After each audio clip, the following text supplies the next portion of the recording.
This podcast is part of the Batman Universe Podcast Network, hosted by the BatmanUniverse.net. Check out everything related to Batman and the entire Bat family at the BatmanUniverse.net, including news and original content related to comics, movies, television, merchandise, video games, and more. Also, check out some of the other unique podcasts that TBU has to offer.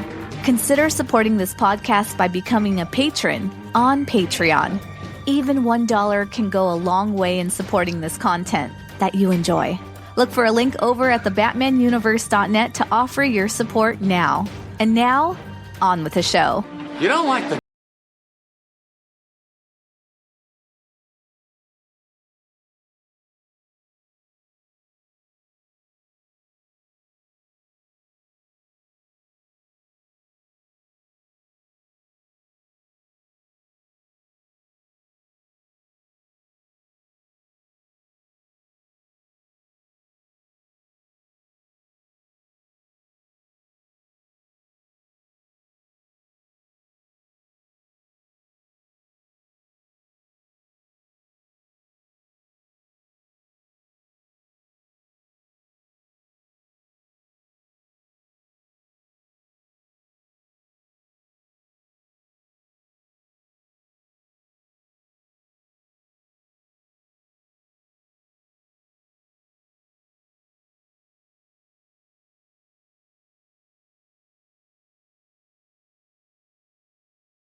Your home for all things Batman and Robin, and this is the year of Robin. That's what we're doing on this show, the 80th anniversary of Robin. If you want to be technical, I guess it's technically Dick Grayson's anniversary, but it's all of the Robins. So in just a couple weeks, we're going to have the big Robin 80th anniversary 100-page giant, which is going to be really cool. You can find us on the Batman Universe, like I said, through their podcasting network. We're also associated with Batman on Film through their podcasting network, BatmanPodcastNetwork.com. You can get a hold of us on all the social media outlets. We're on Facebook, Twitter, Instagram, YouTube. Just search Robin, Everyone Loves a Drake, or Everyone Loves a Drake, some variation of that, and you will find the show. But more importantly, you can find us on Twitter at ELTD Podcast. Like I said, I'm Rob, and with me on this actually spring day, which I don't know about for you in South Carolina or in the Carolina states. In Ohio, spring lasts for like an hour, and then it's just 90 degrees, blistering heat. So how are you doing today, Terrence? Yeah, pretty good. You caught yourself there because Ryan I did get you that we're North Carolina, not North South Carolina. Yeah, we're the bad Carolina, not the good one. All right, See, yeah. it's bad. My sister, go right into the Carolina. She's in South Carolina. You guys are in North, and it came right out, and I was like, nope, that's your sister.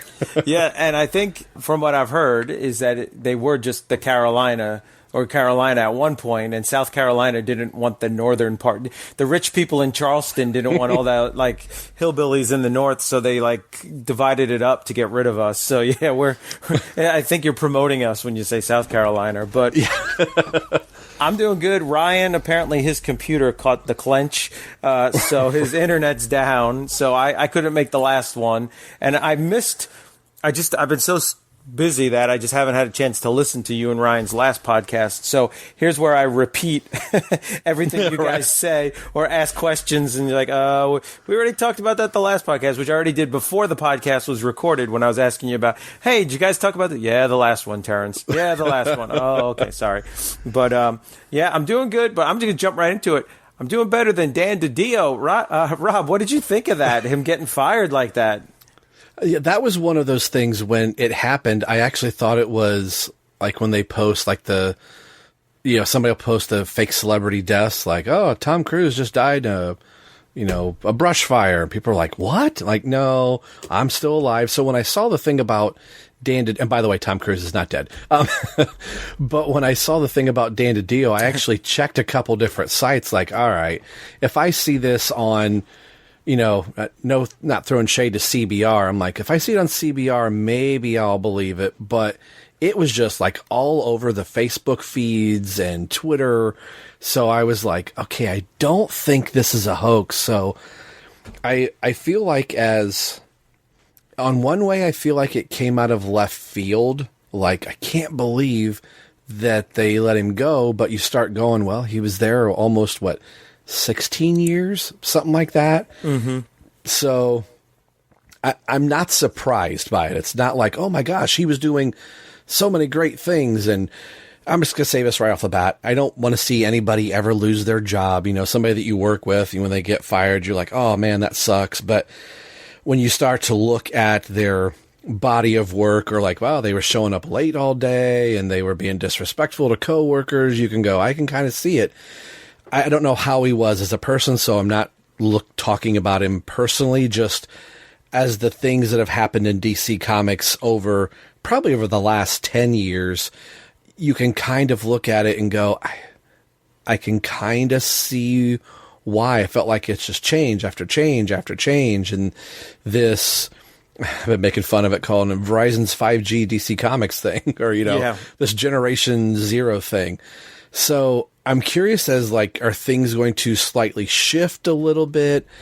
Jim Lee has said recently that the Generation 1, 2, 3, 4, 5 thing is not going to be a line-wide reboot. We're not going to age up characters. So I'm curious on how this is going to work. And is it going to be like, oh, we just got this kind of Black Label thing off to the side? So we can get more into that later. But for your main question, now that I've rambled on a little bit, is, again, somebody losing their job, I don't want to say I'm happy for, but I'm glad a change has happened, because I think, at least as far as those of us in the Bat fans era with DC and Dido, it hasn't been all wine and roses, so to speak. There's been some things that we've gone, man, I can't believe they're doing that to Dick or doing that to Tim. So that's my long-winded answer. What about you? Yeah, I guess I'm more cold-hearted than you, because I'm like, if you're not doing your job and you're failing at it, then you need to go. And he was well compensated, so it's not like he's going to be hurting. But I just was not happy with DC Comics, where they are and where they were reportedly going with the whole 5G thing. 5G, just this whole idea of just. From what I was hearing, I didn't like it, and it seemed like the kind of thing that wouldn't stick, and in 3 years, everything would be back to the way it was, and you'd be like, well, what was all that, and why did I buy all these books and stuff? Mm-hmm. And what I find so interesting is that how he was fired by executives from AT&T. So that means like AT&T is really got their eyes on what's going on at DC Comics, and I really don't think the people at AT&T care about the story quality as much as the profits, and bringing in Brian Michael Bendis for ever how much he paid him for Superman to just be like just a terrible selling book and not very good quality, cannot be good. And they normally the guys like the Dio and stuff, it's like they announce they're retiring or they're stepping down, and they're given like a grace period, and they're given something, and they're like casually shown the door, like gracefully allowed to exit. They called him into a meeting and then just like told him, you pack your stuff, you're gone, and you have to leave right now. Then they said they were firing him with cause, which in legal terms, like firing with cause means that they're not going to honor the rest of his contract. Like you didn't honor your contract, so we're not going to pay you the rest of your contract. So it was pretty shocking, which makes me wonder what exactly was going on with 5G, and I guess there's a Scott Snyder camp that was not getting along with the Tom King camp and the Brian Michael Bendis camp, and so what I wish DC would do is just slash their line, just come out with 5 books a week, 20 a month that are all somewhat connected. I mean, it doesn't have to be part 1, 2, 3, and 4, but just makes you feel like you're reading stories in the same shared universe. And then I think more people would just buy every DC book if it was like that than coming out with 52 a month or some ridiculous amount that the average middle-aged man, because that's who read these, cannot buy and read and work a job and have a family, each week. And it's just ridiculous the amount of garbage quality books that come out every month that they charge $3.99 for. So hopefully the line gets streamlined and the quality improves. But man, it's going to be interesting. Yeah. Yeah. And I think it's one of those too, that you look at AT&T, to speak the lingo, they're looking at the IP, the intellectual property, and go, great, we just bought DC, Warner Brothers, and all that stuff. And now there's talk of, we've got a Wonder Woman movie coming out, we've got Aquaman 2, we've got the Batman in production, and you mean to tell me that on our comic side, if somebody goes to the theater and goes to see a movie and then says, hey, I want to read some Batman comics, wait, who is this Luke Fox guy? And why is John Kent Superman? And you're going to have Cassie Sandsmark as Wonder Woman? And it's not lining up. And I think there's been more and more missteps. I think everybody can say, once Rebirth hit, there was enough for people that were like, hey, I like the New 52. That's what brought me in. But this stuff is cool. And people that left because of the New 52 came back and were like, hey, this kind of feels like some old continuity again, pre-New 52, and it's got some New 52 in there that wasn't so bad. And then that lasts about 2.5, almost 3 years, and we're just chucking that to the side again. So I would love to have been a fly on the wall, but like you said, you can just look at some of these books and go, why? Rebirth was like the biggest bait and switch ever, and I'm not the first person to say this, but no. It's like, we're going to bring Jeff Johns, we're going to bring the characters back to their core, which is like hopeful, inspiring, colorful, characters that face obstacles but overcome them. And within a year and a half, they became morose, depressed, dark characters who are overwhelmed and succumb to their emotional demons and can never overcome them. So Batman became this whiny, depressed, Tom King monstrosity. The Flash books, Wally West became this mass murdering cover up. Oh God, I just don't even get me started on Wally West. It's so sad what they did to him. Like the Green Lantern book. I don't know if you've read the Green Lantern Corps that came out from Rebirth was a really good book. Yeah, I stopped reading right when that book got canceled and went to where it went. Yeah, and now it's like this weird sci-fi. I don't know, with Grant Morrison. I just stopped reading that. I didn't really like it. It was just, it would have been a cool book if it wasn't Green Lantern, but it just, and they did that with every character, and like making these characters evil in the infected by the Batman who laughs and all this. Yeah. It's just like, it's just too much. So I think that was a part of it.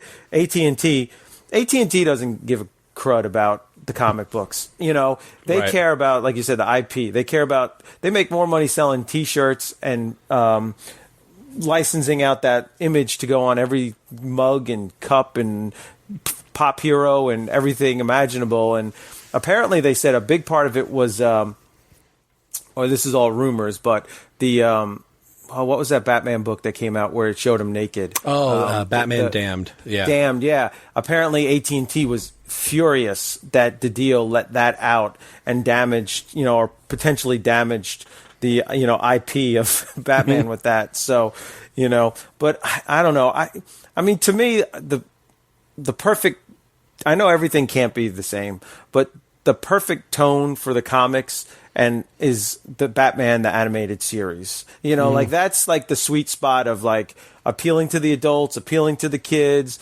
taking it serious, but not too serious. The heroes face challenges, but they overcome them. They don't become, suicidal, depressed maniacs who, are not no better than the bad guys, So I don't know.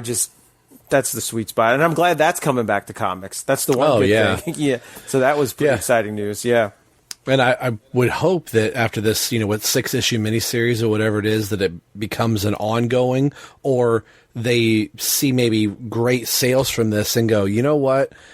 Maybe not necessarily Batman the Animated Series, but this idea, this energy, that's what we need back in the comics. And I really feel like you said, the whole bait and switch of Rebirth, that's kind of where we were. We had these heroes growing in different ways, and it's the next 6 months are probably really going to be interesting, like especially once we get through Comic-Cons and stuff like that, and we're getting closer to this 5G thing to kind of see what the shape is going to take. And maybe it's just a one-off Black Label story now that, hey, we've put all this time and energy into it, but we're not going to change stuff. But I do think there's going to be some change narratively going through all these books, whether, you know, AT&T is like, all right, somebody at the top, Jim Lee, Jeff Johns, whoever it is, we need to correct some of this stuff. You find an in-story way to do it, but let's get the characters back to where some of the executives at AT&T are like, hey, that's Superman, that's Batman, great, that's all I care about. You sell comics, great, but let's not poison the well. So, yeah, it'll be interesting to see, and I feel like there'll be a transition period where there'll be a lot of garbage coming out, right, before someone takes over and has some focus. Yeah, right. Or there's going to be that interim between, you know, the next event thing that's going to not reset, but kind of fix some stuff where you're like, well, these books in quality because they're pulling all of the talent in and going, all right, we need to fix some stuff, but we can't have you continue to write the books currently. So let's fix this up and bring in some people like, hey, new artist, you know, new writers temporarily while we fix what we broke.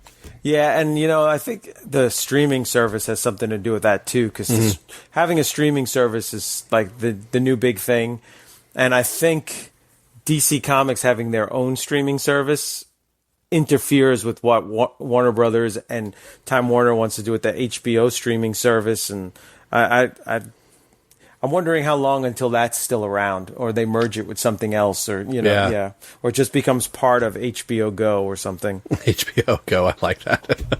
Isn't that what it's called? I think it's HBO. Well, unless they changed it. Last I heard, it was HBO Max. HBO Max? Okay, sorry, I get the wrong thing. Yeah, I wasn't even trying to be funny. I was just incorrect. Yeah. Wow, Rob, you're being a jerk. I was being totally serious. Yeah, maybe it's DirecTV Go. Is one of them called Go? There's something that's a Go, and I can't remember what it is. Now that you say that, but I'm sure somebody will let us know. But let's go back to a time when... You know, it's really funny. Like, I didn't almost purposely say anything on the last episode because, well, not the last episode, but the last Contagion episode, because I felt it was too on the nose. And reading through some of this with just our world health crisis going on and the little soundbite I'd put in, I found from Chuck Dixon saying, how does Batman fight a disease? We were just watching a 2020 documentary on the coronavirus, and as they're going through stuff, I was like, I literally just read some of this exact same dialogue in a Batman comic that was published over 20 years ago. This is really kind of eerie and weird. So for anybody that knows me, Rob cannot plan something like, we're going to do this Contagion storyline, but we're going to wait till 2020 to do it because there's going to be this event. There's no planning. There's no nothing. I think it was maybe you or Ryan was like, it's really kind of odd that we're doing this Contagion story while this is in the news. And I feel really weird putting up the Contagion logo. And I think one of the first like hashtags I had done for it was like, there is no cure. And I'm like, I cannot in good conscience send this out into the ether when it's about Batman. So yeah, it's odd. Did you, before we get into it, do you have any like just weird thoughts reading this now? Back in the 90s when this came out, I was like, it's kind of hard to wrap your head around, like, how is Batman going to do this? And I was in and out of comics a little bit at this point, so there were some issues I had never read at all, and some that I had, so I was always kind of disjointed with it, but I don't know. I just wanted your two thoughts before we get into the books here. Oh, two thoughts. I got way more than two thoughts here. Okay, then. Yeah, take you back to a time and place when people weren't hysterical about germs and viruses, when the shelves weren't bare of hand sanitizer and face masks. Yeah, it's eerie that we're doing it now when it's such a big part of the news. When this came out, I remember thinking it was a really cool idea and a really cool storyline. There was a bit of event fatigue, and there was a bit of like, are these guys just trying to hit on the next Nightfall? Because Nightfall, Death of Superman, those were huge money makers, but not just the month that they came out. Like, they continued to be big money makers. The trade paperbacks and the T-shirts and all these kinds of stuff. So there was always a little sense of trying to hit the next Nightfall. But I thought it was a cool idea. I thought, like, oh, this is something new. This isn't just the villain of the week or the super villain who takes over the city. It's no one's ever really done this before. So when we were interviewing Chuck Dixon and he kind of belittled this storyline and this concept, I was taken aback. I was like, because he said something like, I probably get this totally wrong, but in my memory, he didn't mention Contagion. He said something like, oh, storyline where Batman fights a virus. Like, how's he going to do that or something? Here, this is where you can insert that audio and see that I was totally wrong. But so I remember I was like taken aback. Like, I thought that was cool. I like that. Like, that was something different. And he's got to use his detective skills and like, try to find a cure. Like, that was a lot on the old Star Trek show where they'd have some virus and Dr. McCoy would have to find a cure with it being the end of the episode. So Friday, I came home from work and it was a rare afternoon where I didn't have to go to my second job. And I was dead tired, so I'm just like plopped on the couch like a big blob. And I turn on the TV to the movie channels. And on Showtime, it was halfway through it. And I hadn't seen this movie in about 20 years, but there's the movie 12 Monkeys. Do you remember that movie? Yeah, I've got that movie, actually, yeah. A great movie. I absolutely loved it. But it's all about a virus that wipes out 5 billion people on the planet Earth. So not only got the virus going on in the news, and I know we're going to talk about Contagion and reading this Contagion stuff. Now I'm watching this movie about it, and I'm like, oh my gosh. And the premise of the movie, is Bruce Willis has been sent back in time, and they're trying to piece together from like little recordings and snippets and visual clues where the virus originated. So I'm wondering now if like the coronavirus mutates and wipes out like everyone on the planet, will people be listening to this podcast being like, these two guys were talking about a virus? This is some connection. The clench, we got to, and it all just is a red herring or something. Yeah. That's right. So this the answer is in this Batman comic book from 1996. Yeah. And they're going to find out, oh, these are just two knuckleheads. Apparently that's what people did. We're just talking about comics. No wonder they all got wiped out. I'm kidding. I'm not making any jokes about that. Definitely, when this came out, I was reading all the comics monthly. I still have them right here. And I was into this, and I really liked the design of the cover with these Kelly Jones skulls all around it and the big, like, bat kind of monster over the Contagion. And I liked the triangles with the numbers because that was Superman was doing those triangle numbers at the time. Right. So I was into this when this came out. I really liked it. Cool. Well, we're going to take a quick little break here. We're going to play a couple promos. When we come back, we will look at the next 3 issues of Batman Contagion. We'll be right back. Don't go anywhere. But you don't understand. There was the high school episode and the future episode where they had a daughter. Of course, Milhouse is in game. Yes, and Lisa is so fulfilled in all of those. In fact, there's that Christmas episode where she's so fulfilled by him that who is she calling? Nelson. You know why? Because they are endgame. It's almost stupid to even discuss it. This show has been going on for like so long that there's so many different future scenarios. It's like, it's been 30 years. Yeah, that's true. That reminds me of Stella and her podcast, Batgirl to Oracle. She's had a pretty healthy run. How long do you think it will last? Forever. Ooh, let's give Stella a call. Hello? Hey, Stella. Why are you guys using Skype? Don't you want a feed time? No. Don and I were just talking about BTO and how long it's lasted. Remember when we were kids, you didn't think it would go very far? What are you talking about? Stella, how long you going to do this show? Meh. 10 episodes a year. Whichever come first. Ha! You won't make it that long. You're a girl. Yeah, and girls have cooties. Gee, you guys really were supportive back then. We made up for it. By doing what? Mansplaining? And cast-splaining. Ugh. Well, anyway, 2020 is going to be a milestone. We've got the 10th anniversary in December, and of course the 200th episode after that. What are you planning on doing? Call-in show for listeners will be scheduled in December, and the 200th is going to feature some very special guest reviewers. Hopefully. Ooh, I'll be sure to free my calendar. Not you. No. Fly on with Batgirl to Oracle in 2020.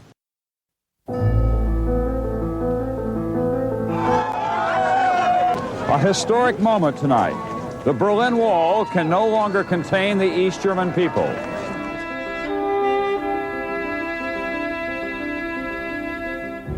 It is 1989. After 28 years of dividing a city and symbolizing the divide of the Cold War, the Berlin Wall opens up. And from there, everything changes.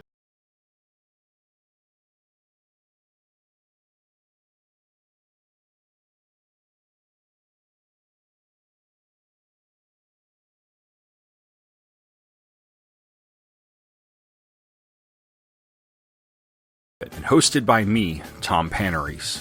From November 2019 until December 2021, I am going to take a look at the events that took place 30 years ago, beginning with the fall of the Berlin Wall and ending with the dissolution of the Soviet Union and the end of the Cold War. Along the way, I will be flashing back to the landmark and not-so-landmark pieces of popular culture that reflected and defined the Cold War. The first episode will drop on November 9th, 2019, and future episodes will be released quarterly at popcultureaffidavit.com and twotruefreaks.com.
All right, we're back for the synopsis for the 3 issues we're going to cover, and I'm also going to include Azrael just for story and continuity's sake, even though we are not going to cover that on this issue.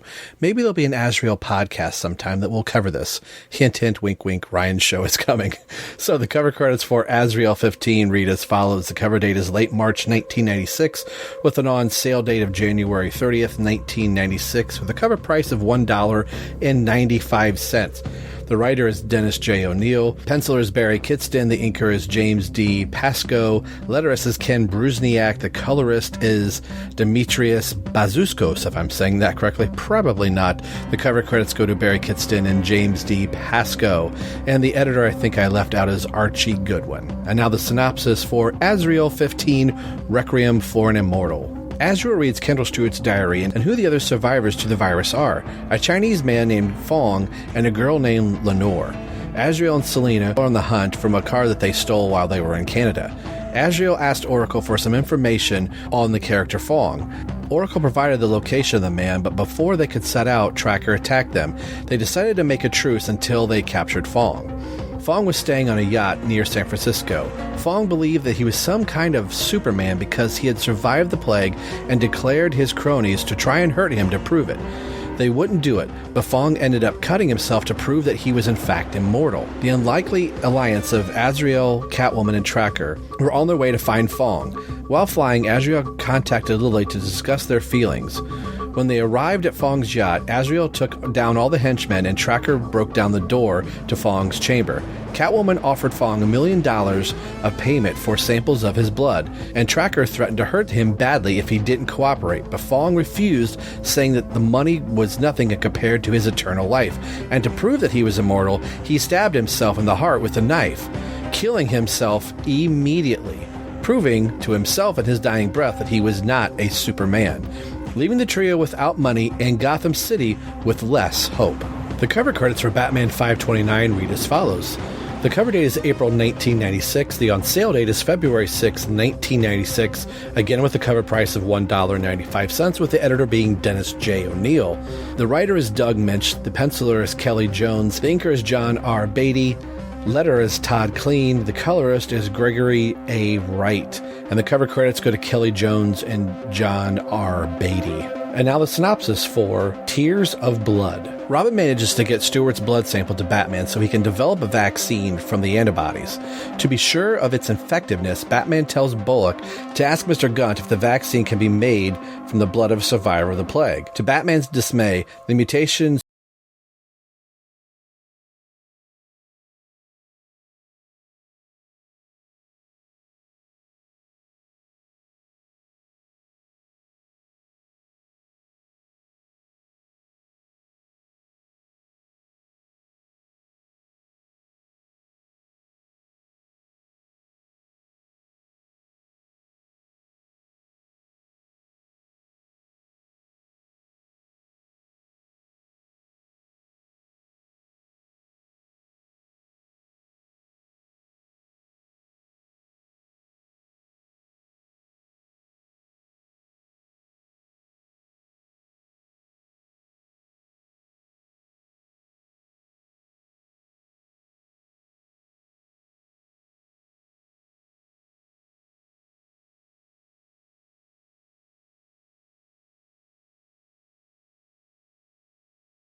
to the ground.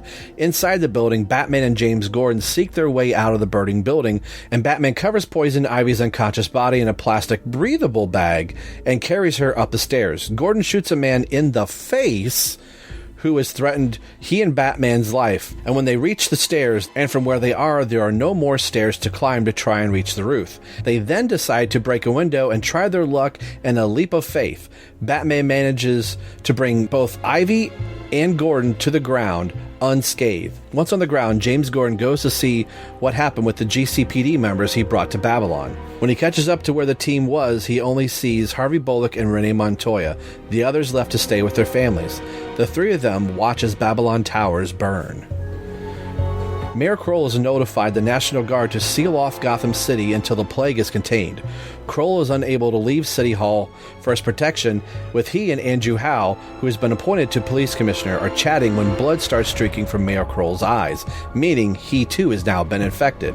At this moment, Oracle receives a phone call from Catwoman asking for further information on the third and last survivor of the plague, a woman named Lenore Wee.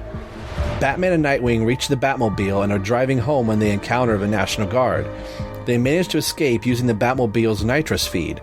Batman calls Alfred to know how Tim is, when Batman realizes that the plague is out of control and reaches almost everyone in Gotham. Meanwhile, Alfred sits sadly by Tim's dying side. All right, we are back. So if you are keeping track at home, we left off at Azrael. Due to this Azrael podcast that's going to come out, I'm contractually obligated to not talk about it. No, I'm not really. There wasn't a whole lot of Tim Drake in it. It just follows Catwoman and Azrael. But for synopsis standpoint, I put it in the audio here. So somebody that's like, oh, I don't have the trade or I don't have the Azrael issue, you can at least understand where that's going. So we won't be talking about Azrael 15, but you did get to just hear Azrael 15. And then if you listen to the Azrael podcast, eventually Ryan will cover that. But for us today, we're going to be looking at Batman 529, Shadow of the Bat 49, and Detective Comics 696. I think I got all those right. If not, I will re-edit and say them again.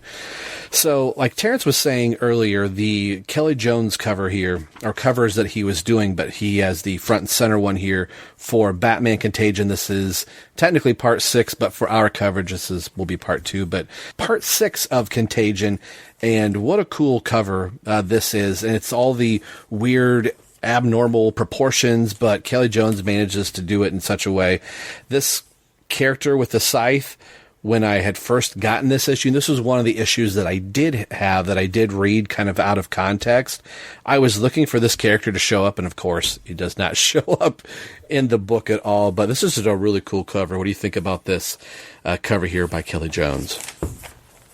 It's a really cool cover, but obviously for me, it's not that memorable because when you sent me a picture that you got the trade paperback, this is the cover. I mean, the coloring might be a little different, but it's the cover. Yeah. And I sent a message, I think, to you and Ryan saying like, oh, that's cool. Is that I don't remember that cover. Is that new for the trade? And then I think Ryan sent me the picture, or you sent me the picture of 529 saying, no, it was the cover of 529. I was like, oh, I have no memory of that. So I remember it now, but it's pretty awesome. I mean, the horror is definitely Kelly Jones's sweet spot. You know, that's like what he's all about. And covers are great because the distortion and the weirdness is excused because it's not actually an event within the book. It's just a cover. Well, since we were talking about Kelly Jones and you mentioned Nightfall, you know, he did, I think, almost all of the Nightfall covers, the primary covers. And it wasn't until after Nightfall that Kelly Jones got put on as a primary Batman artist. What did you think of him? Like, doing covers is one thing for some people, but doing the interiors is a whole nother beast. What did you think of his artwork? Does it lend to the Batman book, or is it something else that maybe he's not quite suited for Batman? So I always liked his Batman, especially because at this point, Batman, you know, had 4 or 5 titles a month: Robin, Catwoman, Azrael. So it was just like one of several books, so it wasn't like the entire line or this was the only thing.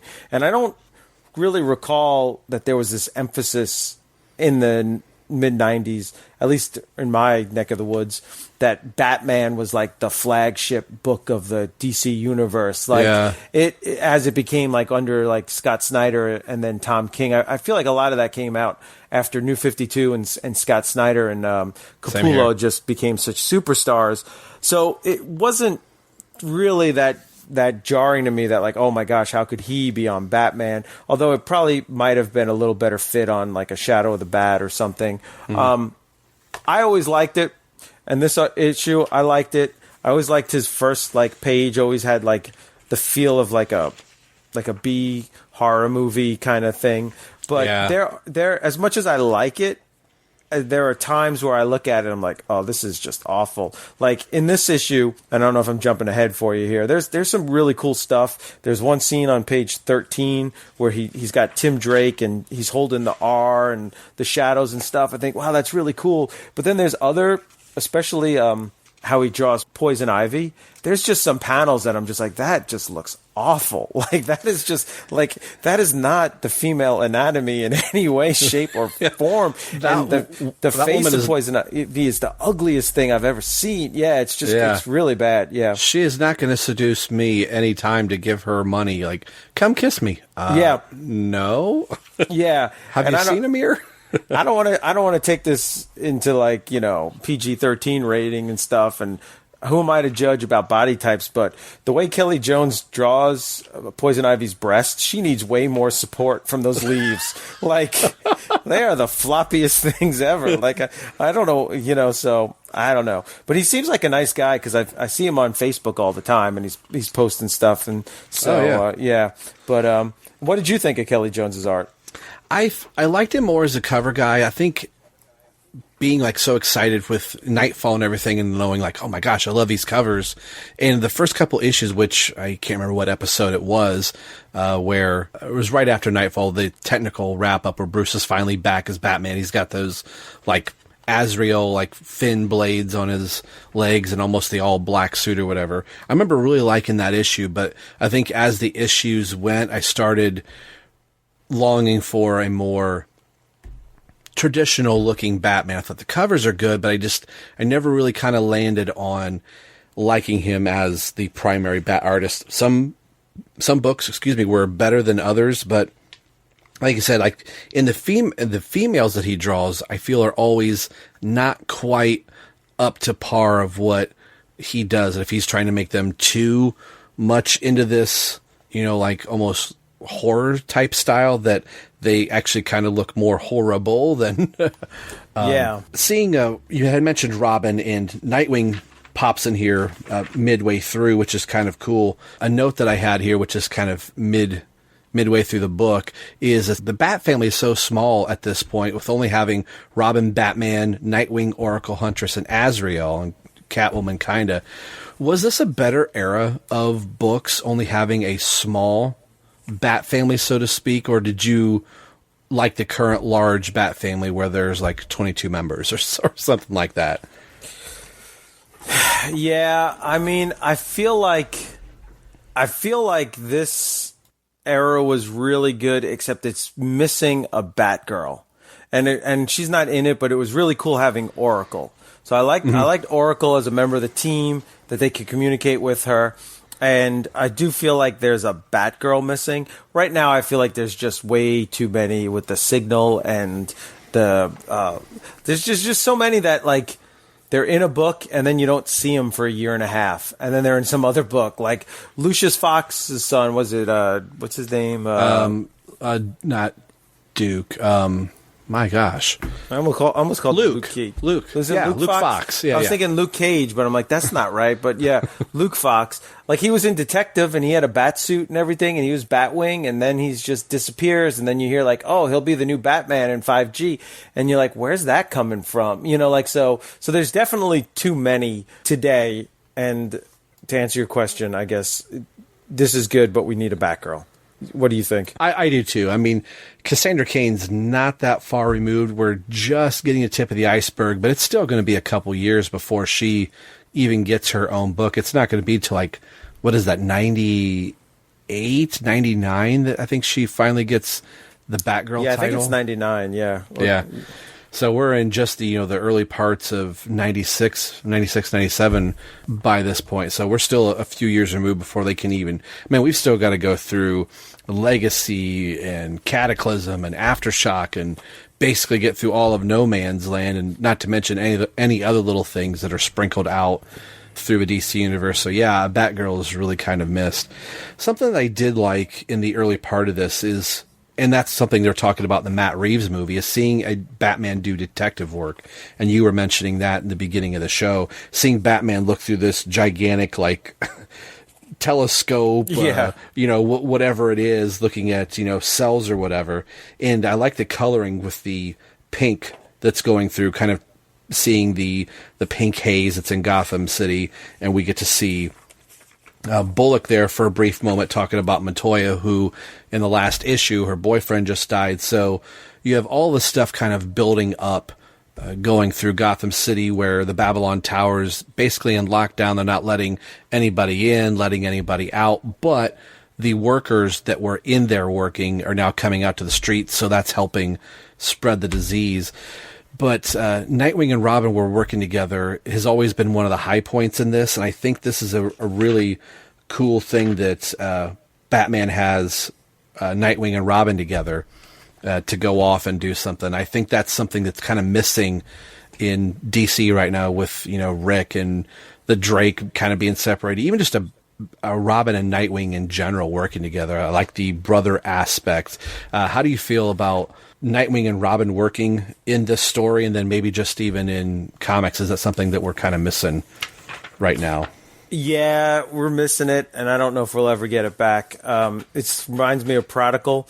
One of the reasons why I love Prodigal so much, even though Nightwing was, technically Batman at the time, it was still Dick Grayson, and they still had that shared experience of being Robins and working for Bruce and everything. So I absolutely love it. I just feel like it's gone, because I feel like if a writer wanted to tell that story currently at DC, it would be Dick and Damian, not Tim. So, but it is cool to see it here. Now, you were talking about, I've got this in the trade, so they don't have the pages numbered, but the page, I think you said it was 13, where Robin is holding the R Shuriken in his hand, and you've got Nightwing and Robin gliding off just in that one little panel. Those sections of panels are done really, really well. It's shaded very well, and I like just more of the abstract, but you get down to the bottom and see Poison Ivy. It's almost like it's not the same artist in the book. Right there. I like it too. Dick Grayson refers to them as the Boy Wonders. Yeah. It's a piece of cake for the Boy Wonders. And then it's on the next page where, I don't know, like Poison Ivy's doing aerobics or something.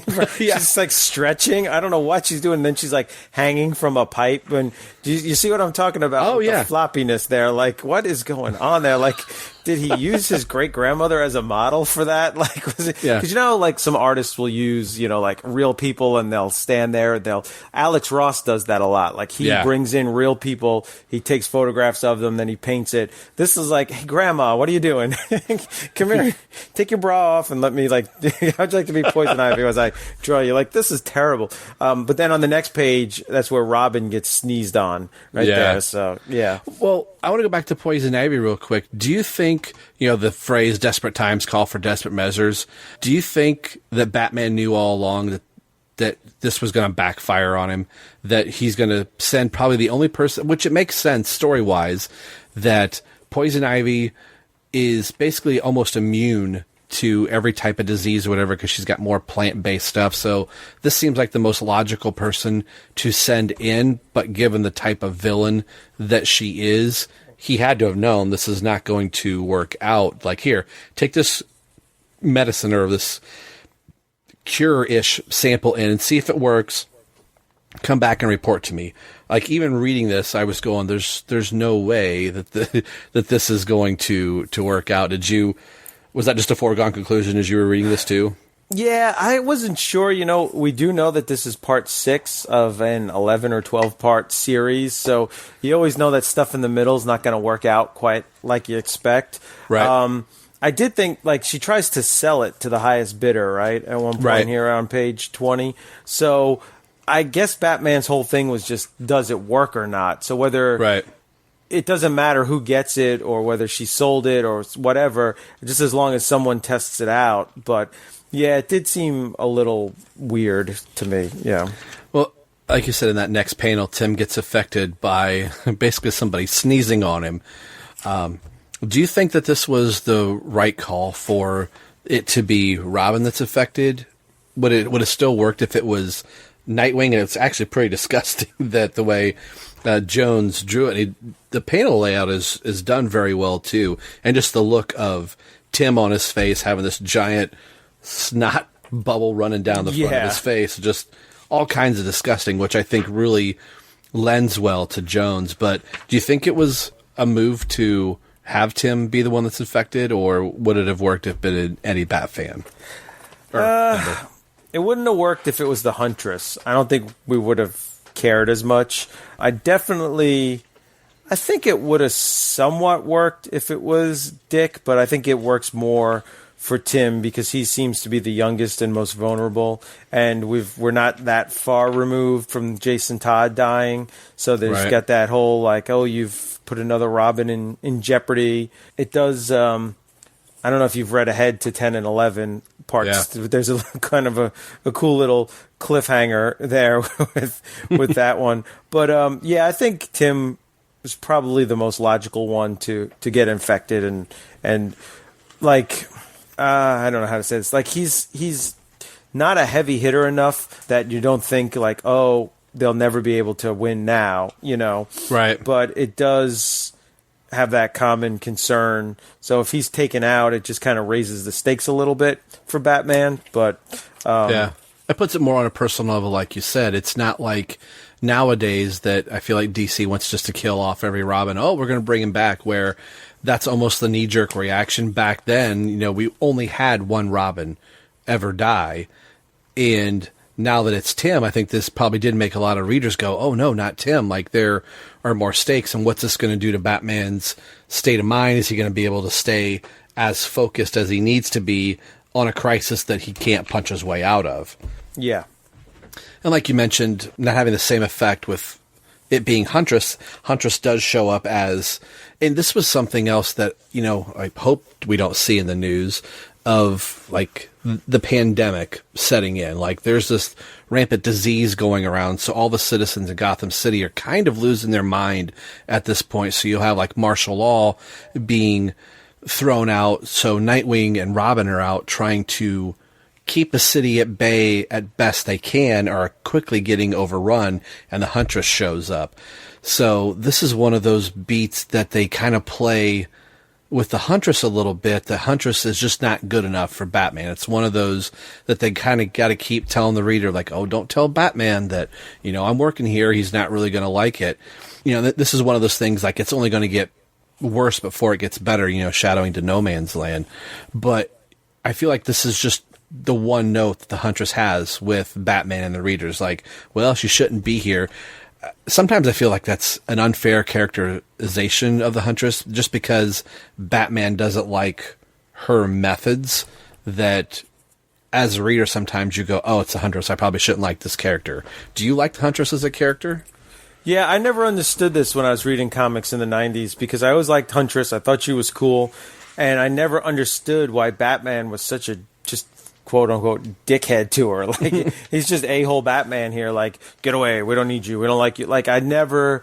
And I always thought, I either missed a story somewhere where she, murdered people or did something horrible, or they're going to tell that story, and either I missed it or they never did, because I never really saw a logical reason. It's okay for Nightwing to be there dressed up and beat up people, and it's okay for Dick, and it's okay for Catwoman, but nope, Huntress, you go too far. We only beat people to death with or almost nearly to death with our fists. We don't use crossbows. That's right.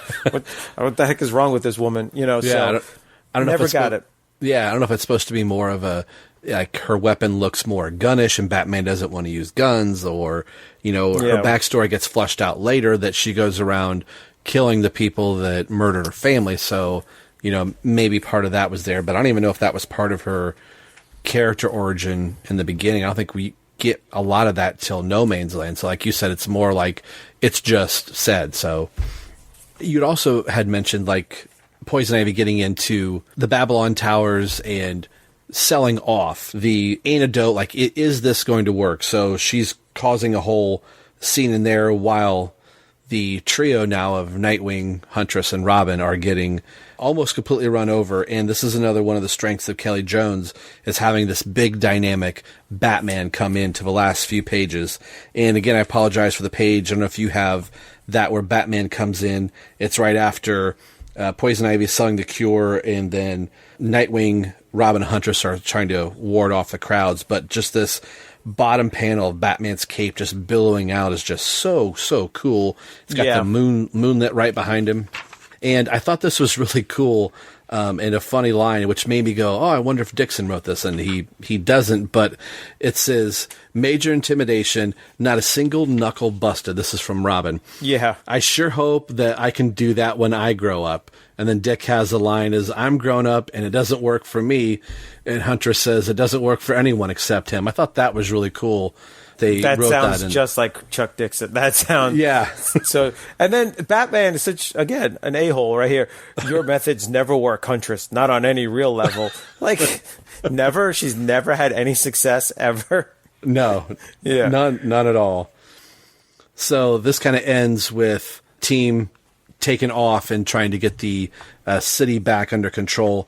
And the very bottom panel on this page is Deadman dressed up as Batman with the cowl on, which this ties into the story that's going to happen after. It's still technically part of the Contagion storyline, at least as far as this trade is concerned, but we won't be covering that. So some people might be wondering, hey, why is Deadman? I hope I didn't say Deadpool. Deadman is in the bottom part of that, if you're wondering who that was. Now, you probably don't have it. You don't have the letter columns in the trade paperback. No, right? I don't. So if you happen to have the letter column, and there were some that were coming out to you before we close this issue, if you wanted to rattle one or two off, I say go for it. If you ever get the chance to pick up this floppy, pick it up or look at, I don't know if on the digital copies, they don't have the letters either. No. So there's a page of letters, Bat Signal, they're talking about Batman 523 and 524, a Scarecrow issue, they're talking about Kelly Jones' art and all that kind of stuff, right? Nothing that major, right? But then the second page is a full page, 2-column, just like op-ed piece, I guess, written by Doug Moench, I can never say his name right.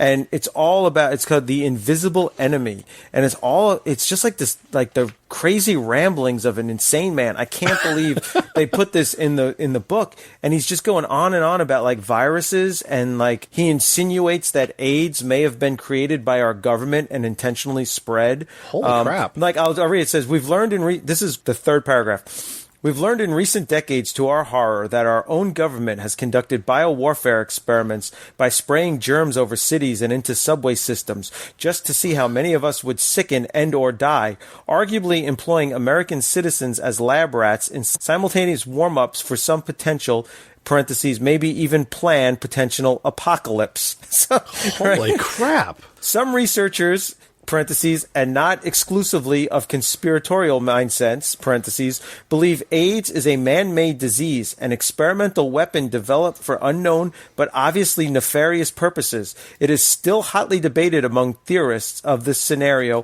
whether the AIDS virus was deliberately launched or accidentally released. I don't think that's hotly debated among anybody. Like, you know, and AIDS looks like the sniffles compared to the Ebola filovirus, made infamous in Richard Preston's The Hot Zone and featured in our ongoing Batman Contagion storyline. So God help us, because no one else should Ebola ever be employed as a biowarfare agent. And then he just like goes on and rambles about like different diseases and talks about like a history of the bubonic plague and the Black Death and like UFOs and possible UFO sightings and how they may have been spreading alien plagues upon, like here, were these mysterious aerial craft somehow dispensing the plagues in aerosol form, thinning the human herd while modifying the behavior and beliefs of the survivors, right? like linking plagues to UFOs and stuff. Yeah. It's like we should have Ryan read this in like one of his silly voices. It could be like, but it's kind of, it's pretty crazy, like. And this is the story that they're writing. So I gotta believe this is probably one of the summits that Dixon was talking to us about, that this idea came up. And just hearing that sounds like this has to be the brainchild of Doug Munch. Wow. And he's some like huge conspiracy theorist who thinks AIDS was a man-made disease, and UFOs are spreading plagues throughout time. So it's like, I was just reading, I'm like, wow, this is just like insane that it's published in like and this is in Batman. It's not like some independent, comic somewhere or something. So, and maybe it's just, I was to say, just keep in mind that this story came out in April of '96. So, wow. Crazy times. Like, here's a sentence here. The connection between plagues, messiahs, and aerial phenomenon is seemingly inexplicably but undeniable. I think it could be a little deniable. Like, I don't think it's undeniable. Like, wow, Yeah. Yeah. Well, crazy. Well, let's just get into. We'll leave Doug Munch there in the dust on that, unless you have anything else for Batman 529. We'll go into Shadow of the Bat 49, Angel of Death. So this one, I like this cover quite a bit, and I'm trying to look at my notes here to see who is on the cover for this one. And the cover artist is Brian Stelfreeze. This is one of the guys I think you like quite a bit. His art. Yeah, he was doing.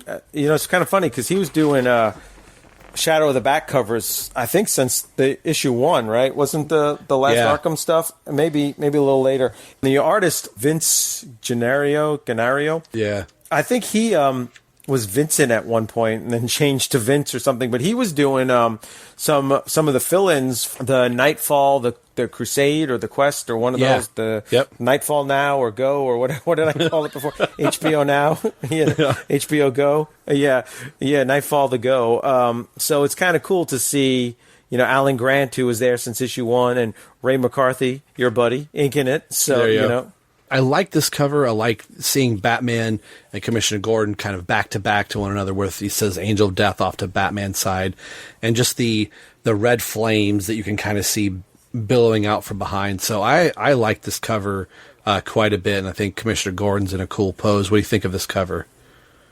Yeah, I think the covers get better and better with each 3 that we do. I definitely think Detective 696 is the best. The coloring on this and 696 are very similar, the flames and stuff. So they go really well together. Yeah, it's a pretty cool cover, and it's like metaphorically like they have each other's back. So that's kind of true of their friendship. So yeah, it's pretty awesome. And I just love seeing the Batman with the oval, the oval on the chest. They need to bring that back. Oh, yeah, definitely. Maybe Matt Reeves will give it to us in the final Batman film. The skeleton scythe-wielding creature, whatever it was on the last issue that I was wanting to I want to see where this appears. Technically, it appears in the opening splash page of this, and it's being narrated by a guy named Rivers, and this is kind of his point of view of what's going on, at least for his part of the story, where it looks like he's making a tape recording, which you kind of start piecing together over the course of the issue. It's almost like his last will and testament, where he knows you find out over the course by the end of it that he's got the disease. He's not sure if he's poisoned by poison ivy or if the disease has got him, because he actually gets sprayed at one point by the test cure, if you will. This splash page here is kind of unique. Like, if you were reading DC Comics, you would be shocked by this, because they didn't have stuff like this. They were very conservative, keep it in the panels, keep it, and this is, I think, definitely a product of the Marvel and the Image books doing so well, where now DC's kind of letting their artists, let it rip a little bit, expand it, like you can go outside the panel, you can do something wild and crazy like this. You never would have seen this in a DC book just a couple years earlier. So yeah, even like think of something big like Death of Superman. That was very much like here's a panel. So this is pretty cool to see.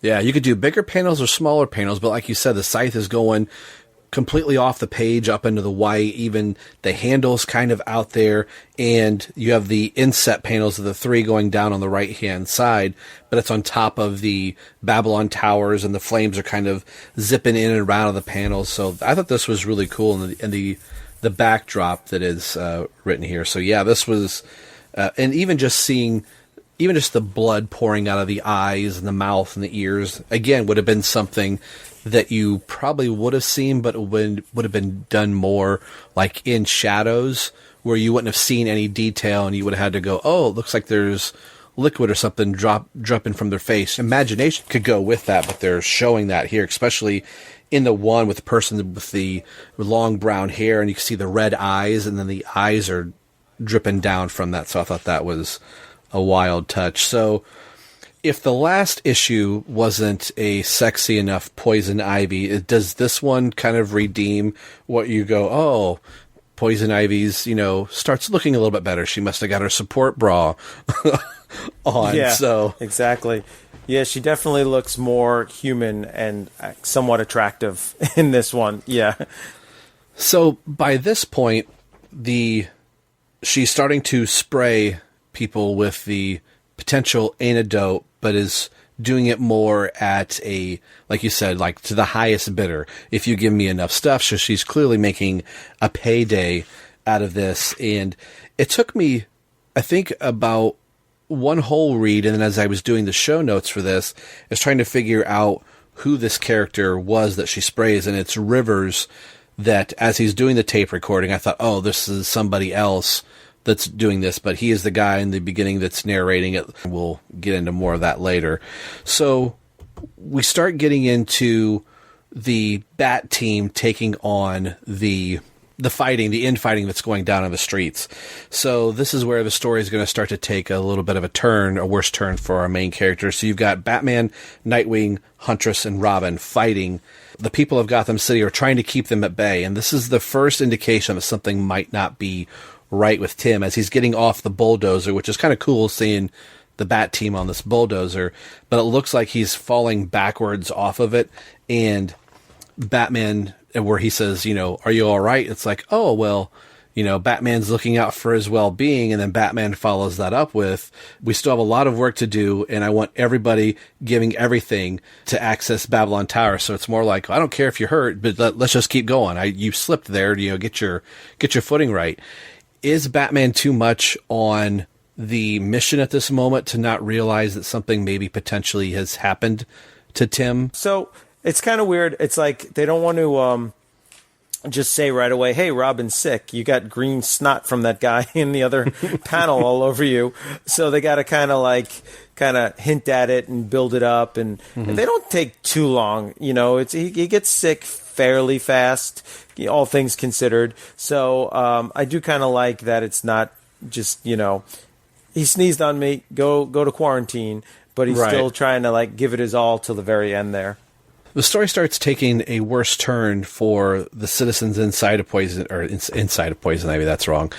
Inside of Babylon Towers with Poison Ivy, they start realizing that the potential vaccine that Ivy is spraying everyone with might not actually be working. So she ends up spilling out, which just jumps a little bit, but she ends up saying that maybe she is the cure. Could Poison Ivy be the cure for this thing, that she has all these immunities to disease and everything like that because she's more plant-based? But I guess my bigger question is, I can't help but think of our current social events that are going on. If there was this one person that had this vaccine, one person could create, widespread panic. So somebody like Poison Ivy in this story is doing that very thing. So was that a turn for Poison Ivy that you I was kind of more taken aback by that. Like, wow, she took it one step farther, knowing that as she's going around kissing people, like, well, there's no cure. That's the instant kiss of death. So she's going straight up to, all right, I'm going to help Batman do this thing. Now she's going to straight up murder. So did that kind of turn your head a little bit? Like, wow, holy crap, this just took a whole darker turn into this issue. Yeah, I mean, she is kind of really all over the place, which is kind of the MO for Poison Ivy. Like, at one point in comics, you might pick up a comic and she wants to wipe out all the human population and give the world back to the plants. And then in the other comic, she's only mad at one pharmaceutical company that's, using rainforest land to make the plan or something. So she's pretty inconsistent just in general. Yeah, it does kind of make me think, like, I don't know if you saw it, but on Facebook and eBay, they've like stopped sales of hand sanitizer and surgical masks because people have been price gouging, and you can't even get those. You can't even get hand sanitizer and Clorox wipes. They're gone in every store. So yeah, I could definitely see somebody trying to like sell a fake cure to the highest bidder, and I'm sure there's probably people right now like posting things on the internet about, hey, this will prevent you from getting it, or buy this pill and it'll boost your immune system and stuff. So yeah. So that was just one of those things that I was reading, it just made me think about what's going on. Like, wow, this is eerily sometimes a little too close to home sometimes. Like, the art in this story, like, I like it, but I don't like it. Like, remember that issue of Captain America? I think it was Captain America #1, done by Rob Liefeld, where like his chest is like way out. You know what I'm talking about? Like, he's like in the fourth dimension. You know what I'm saying? Like, there's a little bit of that going on, or a lot of it going on with Poison Ivy here, where like her whole chest and frame and stomach are just way out of whack, and her neck is just way too long, and a lot of times her hair's covering her neck where you're like, there's no way her neck could like reach there. And then a couple things, yours isn't numbered, but on mine it's page 14. Like, Nightwing is way too buff. Like, Nightwing looks like Arnold Schwarzenegger in a couple of these scenes. It's just like, Tim is drawn pretty good. Overall the art again is it's a little hit and miss, Yeah, in the panels you were talking about with Poison Ivy, where she's in like the botanical garden type thing, and she pulls the picture frame off the wall and slaps it over some guy's head, then she ends up kissing the guy that's narrating the whole story. The bottom panels with her, like you said, her chest is really huge, but she has a very, very tiny waist. Her hands are really big. She's got a big head, big hair, the tiny neck. So if you turn that page where Batman is coming into frame, he kind of seems like his head doesn't look like it's on the right spot. Like where the bat symbol is supposed to be, it looks like it's up too high, like he's half bent in half a little bit. So I know as much got that Captain America thing going on too. Yeah. But then there are other little moments where Gordon sees Batman go down into the storm drain. You get that shot of the up close of Gordon's face where you can see it in his glasses, Batman going into the drain. I thought, well, that was kind of cool. But then you have shots of like Harvey Bullock just 2 panels over where it looks his eyebrow. All he has is eyebrows, no eyes. So it is a little wonky, but this is the moment, if you turn a couple more pages, where you have Nightwing, Arnold Schwarzenegger, and the Miss Universe, and then little Tim Drake standing there, where they're clearly on top of a roof, and then Tim has the moment where he faints and then falls to the ground, which I thought, man, that probably should have broke his back. But Nightwing and... Well, looking at the artwork, it kind of looks like it severed his torso. Looks like it looks like it did. Yeah, looks like also nitpick number. Here I go nitpicking. How long is Nightwing's ponytail? Because in this issue, his ponytail has got to be at least 3 or 4 feet long. It's ridiculous. Yeah, and the panel where they have swung down and picked up Tim. At one point, I thought Huntress was holding on to Nightwing's ponytail. I'm like, is she literally swinging from his ponytail? And I'm like, oh no, Nightwing is like, his curls are almost getting wrapped up in the bat rope, which I thought was like, all right, come on, guys. It's either the windiest night ever in Gotham City or his ponytail defies gravity because it's always up in the air. It's always like swinging, you notice that? Except for like at the very end when Tim's like sitting on the ground and there it's like sort of hanging down, but it goes all the way to his ankles. Yeah, Like, it's clear down to his ankles. That was the next thing I was getting ready to say. Yeah. So in that same panel that Terrence was just talking about, 2 panels down, where Huntress hands Robin the mirror, you can see the blood pooling underneath the mask, which lets us know, the reader, that this is one of the early signs that you have the clutch, or the contagion has finally hit you as well. The one panel that I was wanting to ask you about is to turn the page and see Batman leaping at Poison Ivy, and I know that she's supposed to be wearing this fur rug, but it looks like he's trying to wrestle a bear, and her back looks like she has 2 butts. Like right above her shoulders. Like, what is she possibly doing?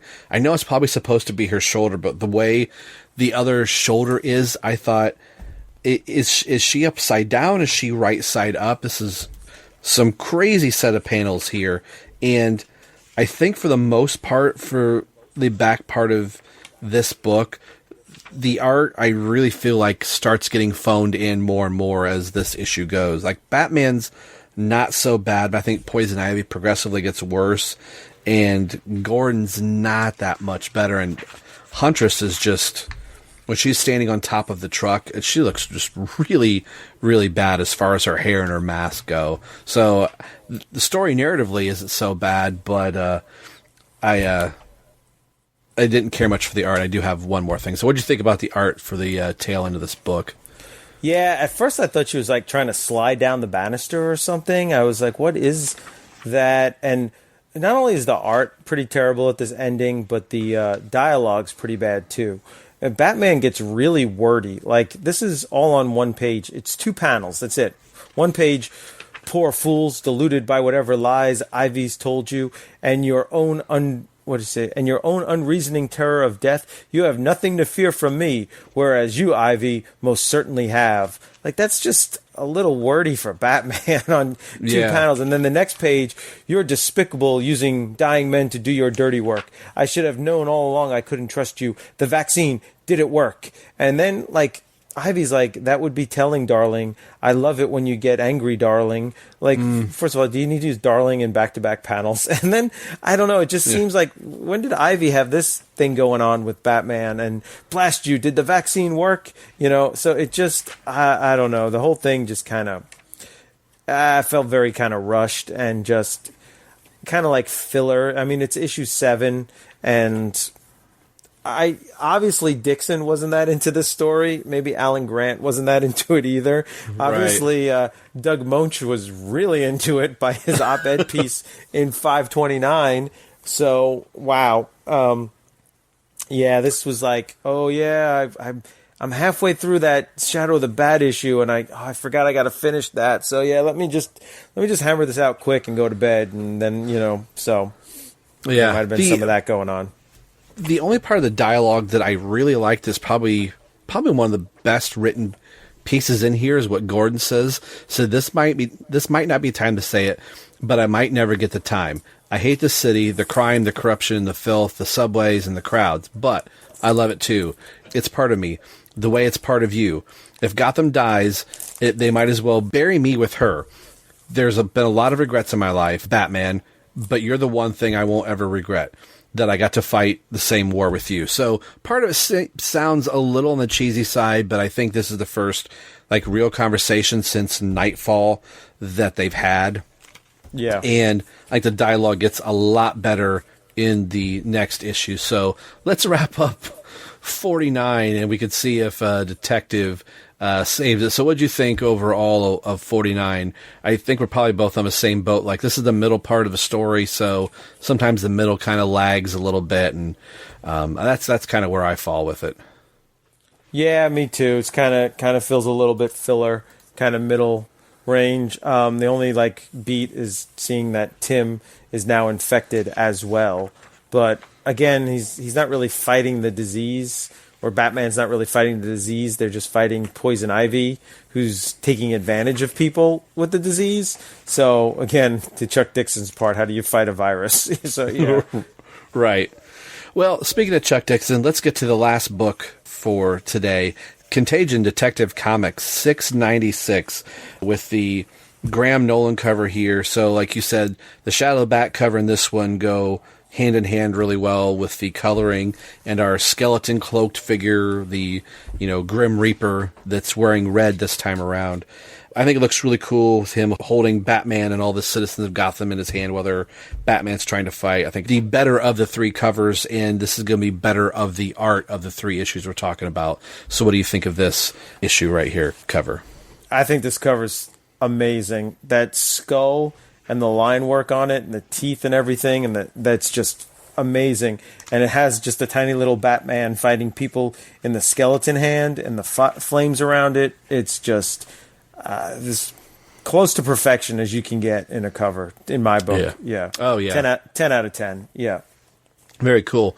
Well, the opening splash page of this, if this doesn't get you pumping a little bit, seeing Nightwing holding Robin and having just driven the Redbird into the Bat Cave, I think is a great way to open this book. And it says Babylon falls, and Nightwing is just screaming Alfred and running him over to the Bat Cave, and just seeing how large this Bat Cave is. This makes me want to see the Bat Cave and something on this level in a Batman movie, not just a bunker. So what did you think of the opening part of this book where Nightwing is bringing in Robin to the Batcave and giving him over to Alfred to help him? Yeah, this is like classic Dixon. Start off with action, but it doesn't have to be fighting and kicking. It's pretty cool. I'm thinking like Dick drove the Redbird, and then kind of Alfred's reaction. It kind of annoys me that Alfred's been killed in continuity right now. I'm like, oh man, this just kind of blows. But I do like the idea of Dick's first reaction is we got to tell his dad, and Tim's like, no, don't. While I have a chance, don't tell him. So it's really good because I think to build the tension and to grip the reader, it's not about is Tim Drake going to live or die. He's going to live. It's going to go on. But will they tell his dad or not? Could go either way. That's where there's real tension and real drama. So that's, I thought, pretty awesome. And then the next scene with Huntress is pretty awesome too. She looks really good in here. Oh yeah. Something that I don't know if you picked up on this, Alfred's reference to Nightfall and the hospital bed, like we got to get Tim to a hospital, and Alfred saying, we've been here, we've been in this situation before, that it's kind of showing us, the reader, Dick was gone for the early parts of Nightfall to not know that, hey, we've had all of this surgery equipment, we've had the medvac and all that type of stuff in the Batcave because of what happened previously. So that kind of shows us that, hey, there's still some newness to Dick being back in the Batman universe, having been with the Teen Titans for quite a while. Huntress, Poison Ivy, and everybody's just drawn so well by Graham Nolan. The colors look absolutely amazing, the way the Huntress is lit on the next page and all the oranges that are going through with all of this. Something that I think is funny here, that Gordon has knocked out Poison Ivy and they go to escape up through Babylon Towers, and Batman decides, well, the only way I can carry Poison Ivy is to put her in a plastic bag because I don't want to get her like oils on me to potentially kill me. So she puts her in a breathable plastic bag, which is really kind of funny. And I was looking for a note from like Dixon, like, don't try this at home. This is something I created for the story. So what did you think of the plastic bag Poison Ivy action figure? I'm waiting to see somebody cosplay that in like next convention. Yeah, I mean, Batman just has everything in that utility belt of his. He's ready for any contingency whatsoever. I sent you and Ryan a picture of this one year. I show the kids in school, in my classroom, the Justice League Unlimited episode, this little piggy where Wonder Woman gets turned into a pig by the Greek witch Circe. And they go down into Hades, and Batman has some Greek coin, some drachma in his belt to give to the boatman in Hades. And I think it's in the commentary where Bruce Timm or Paul Dini says something like, "Yep, Batman even carries drachmas in his belt." And I make that comment to the kids every time. I'm like, "Yep, see that? Even Batman's got Greek drachmas in his utility belt just in case." So now we know he keeps these bags in here. But definitely, of the 3 issues, this has to me the best art. Like Poison Ivy looks like a comic book female supervillain, not maybe the realistic real world person, but things look proportional for comic book world and natural. Yeah, I mean, it feels like there's not a lot that happens in this story, but it moves really fast and it flows really good. So, and this leads into Catwoman, which we're not going to cover, but that was also written by Chuck Dixon. So I think there's some connection. But I definitely like the concern they're all showing for Tim. Yeah. Yeah, and I think Tim's trying to keep things light with Dick. He's making some jokes while laying there on the bed and ends up passing out or going to sleep at one point, which causes Nightwing to freak out.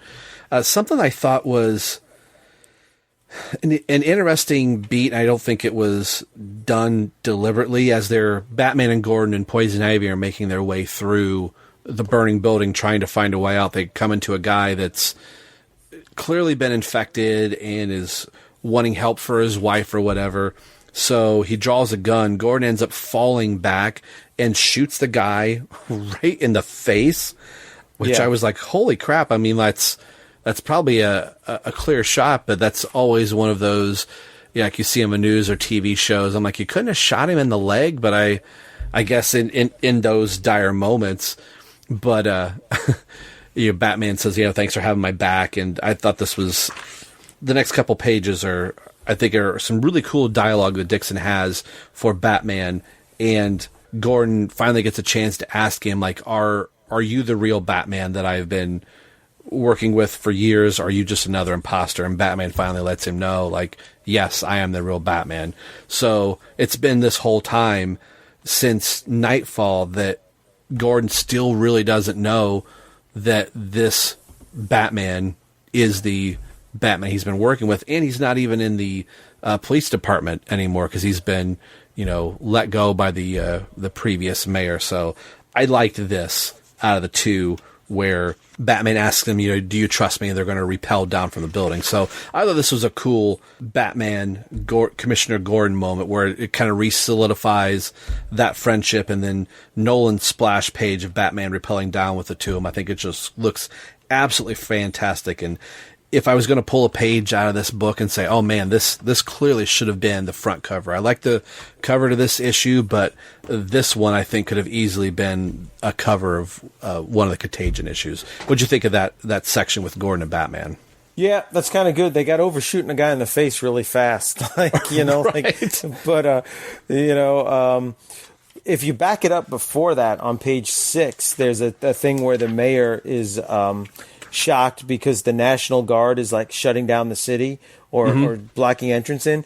And I know, like, to someone reading this today, that's like not a big deal because we've seen that in, Batman Begins and The Dark Knight Rises and No Man's Land and all these other things where that's happened. But to me, I think this is the first time where you really saw like this happen, where like Gotham's connected to America. It's not just some like city in the middle of nowhere. And the National Guard might come in and isolate it and shut it down. So I think this is like the seed that sprouted a lot of different stories and story arcs and things that we just kind of take for granted now. It's like, oh yeah, of course the government would isolate Gotham and just seal that crazy place off. But I don't ever recall it happening until that moment right there.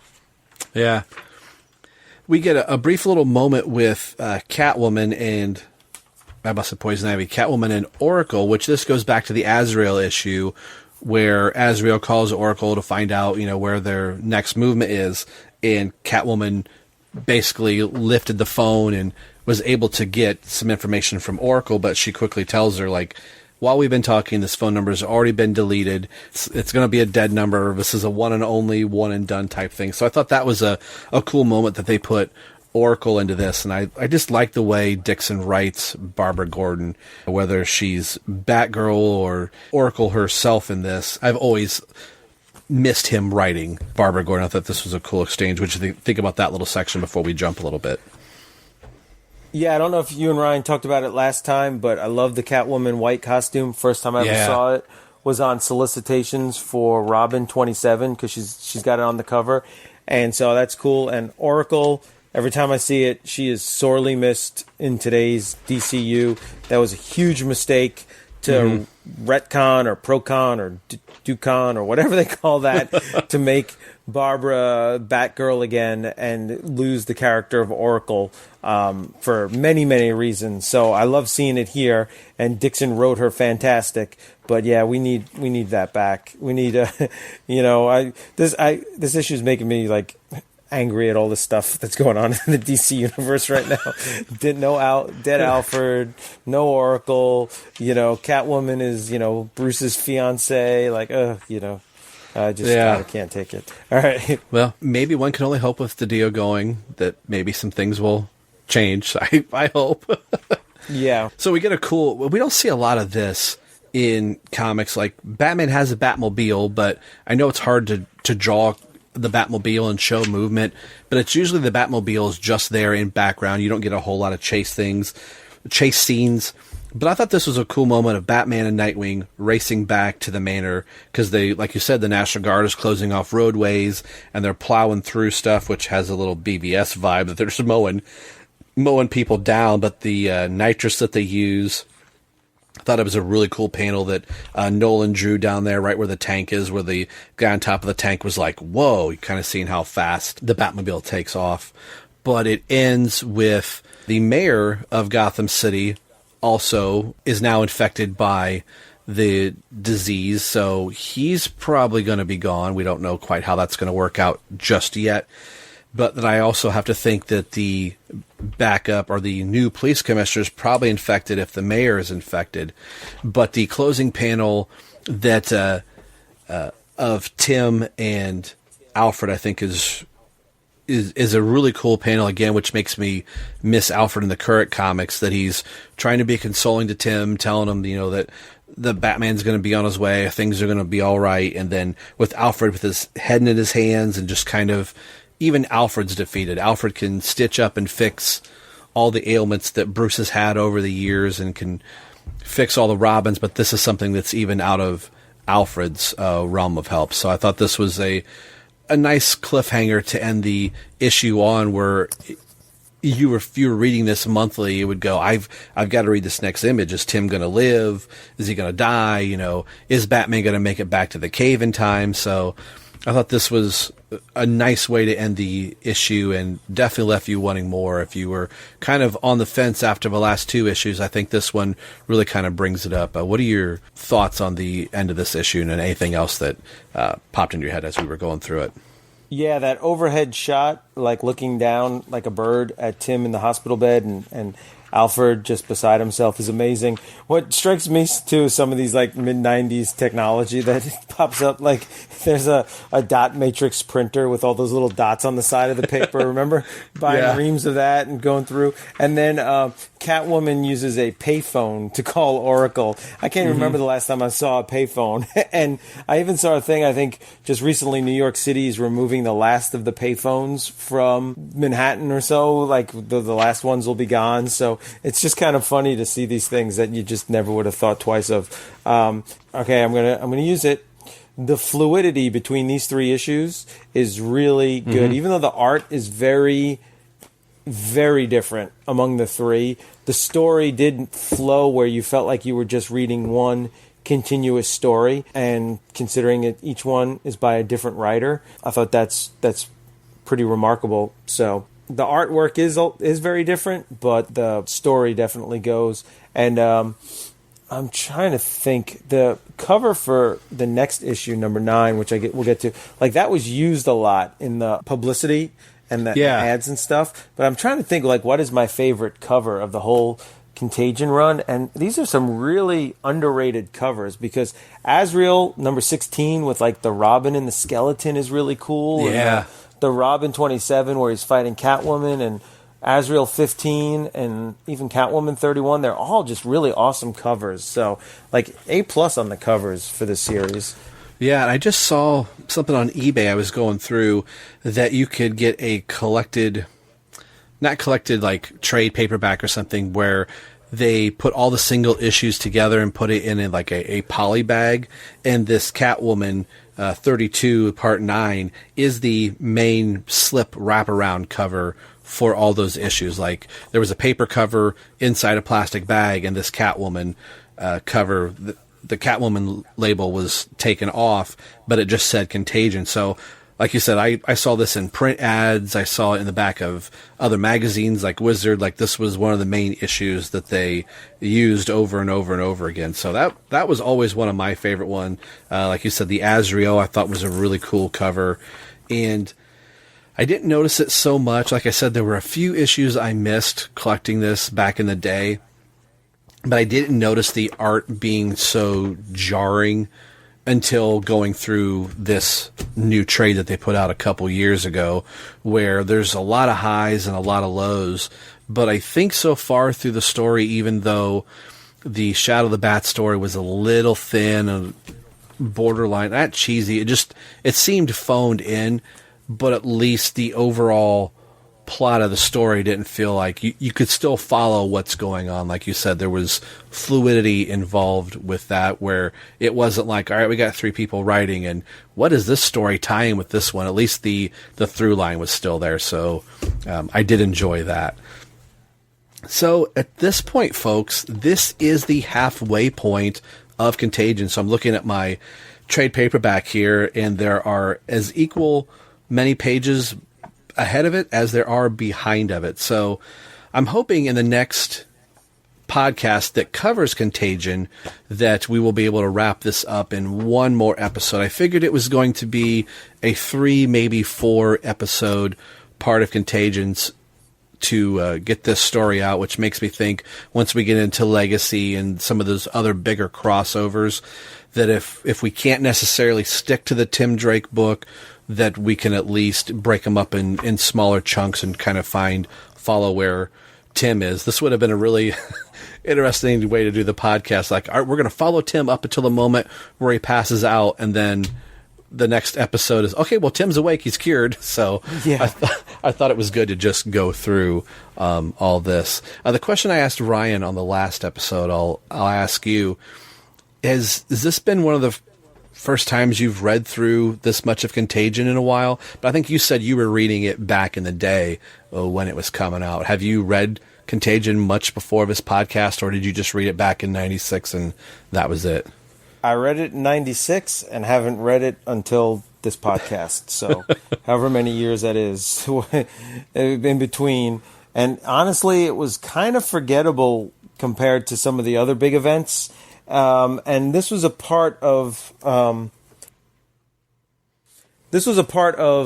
my comic book reading around, like, when this came out, 97 or 96, where yeah. I was getting older. I had more going on, job, finishing up college, and I couldn't, like, read comics like I used to. And the way I used to read them when I was in high school was I would get the Batman comic and I'd read it, and then I'd read it again, and then a couple weeks later I'd read it again. I mean, I'd read those issues over and over and over again.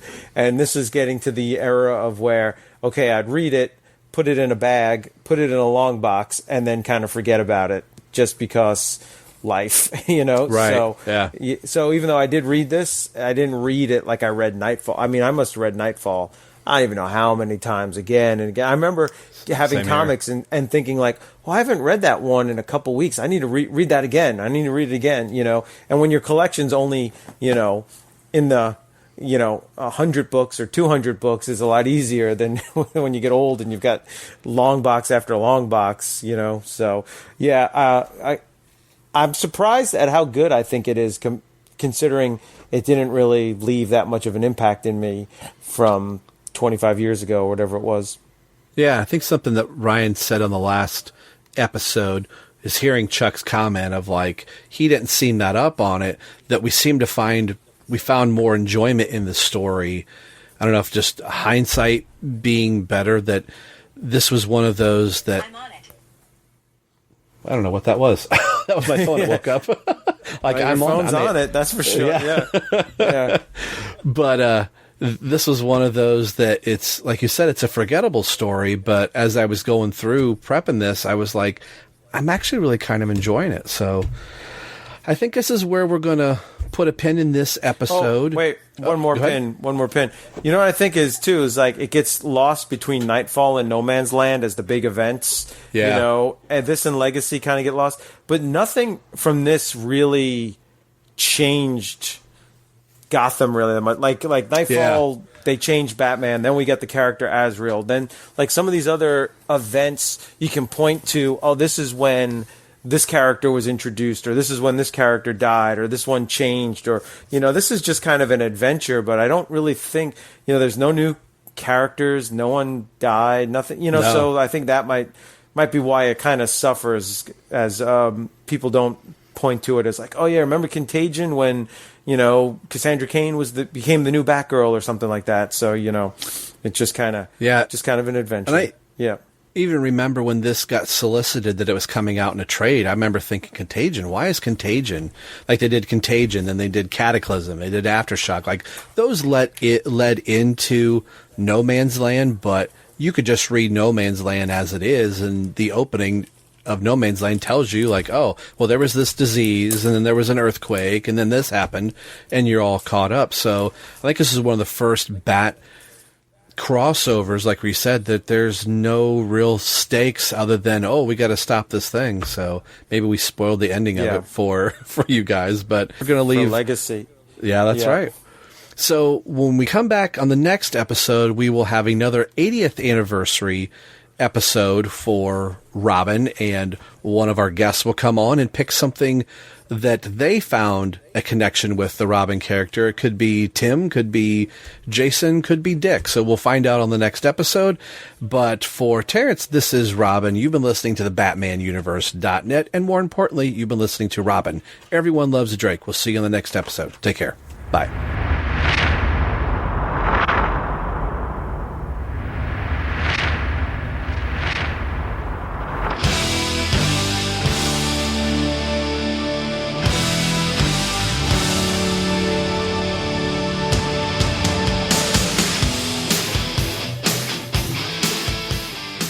Thanks for listening to Robin, Everyone Loves the Drake podcast. This has been brought to you by the BatmanUniverse.net. Tim Drake, Robin, and all Batman-related characters are under copyright of DC Comics. This podcast is solely for entertainment purposes, so no infringement is intended by this show. This show is not a good revenue stream. Actually, there's not a stream at all. All music and sound clips are under copyright by their respected copyright holders. So there should be no need to send the Penguins lawyers after us for ill-gotten gains, because there are none. You can get a hold of the show a few different ways. We are on Twitter at ELTD Podcast. You can also email in at robineltdpodcast@yahoo.com. Our Facebook page can be found at www.facebook.com/everyonelovesdrake. And as always, you can message directly over at the BatmanUniverse.net. So email, tweet, or message us. We'd love to hear from you, and we'll read your comments or responses on the show. The show you're listening to can be found a few different ways through iTunes and Windows Media, also over at our host, TBU. Leave us a review on iTunes if you listen there. It'll help spread the word of the show. Make sure you head over to the BatmanUniverse.net, your home for all things Batman and Robin. Thanks for listening to the show and hearing why everyone loves the Drake. We'll see you in a few weeks. Take care.